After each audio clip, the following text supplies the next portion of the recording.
It has been 2 weeks since Conrad Ashcraft was found passed away at his daycare, where his own mother was the one to discover that had happened to him, and still no one has been punished for it. On May 16th, Conrad went to the Poppy Playhouse daycare in Missouri. He is 3 years old, autistic, and nonverbal. When it was time for nap time, he was whiny, he did not want to take a nap, and so one of the daycare providers decided to take it into her own hands to get him to sleep. She brings him out into a hallway where he is secluded from everybody else, and then she lays him down and puts a weighted blanket on top of him. This weighted blanket weighed more than half of his weight. So she puts him down on his back and then tightens the weighted blanket around him to kind of trap him, but he wouldn't stop moving.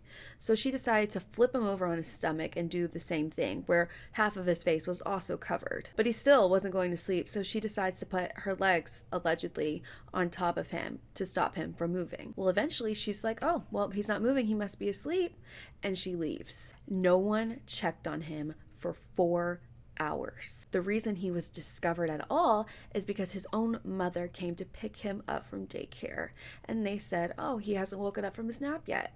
And then she goes and she sees that. So many hours that he was cold, stiff, discolored. Now, this is the owner of Poppy's Playhouse, and she also owns a building next to it for older kids. Her name is Spring Gray. Now, she was also a councilwoman. However, she has resigned because of everything that's happened. The license for Poppy's Playhouse also was taken away. However, it appears the other building has not lost their license as far as I can see right now. His passing has hit the community hard, especially since there's been no semblance of justice. They just did this rally where thousands and thousands of people came, all of these people riding motorcycles for him. Everyone showed up for him. And while we're waiting for some sort of legal action to happen, they are trying to pass Conrad's Law. The Uvalde Foundation is working directly with this. Their goal is to make daycares safer. There are several things that they have proposed, but one of them is adding security camera footage in all private and public licensed daycares, which honestly, there shouldn't even have to be a law for that. You would think daycares would just do it. They also want to increase the licensing for daycare staff that works with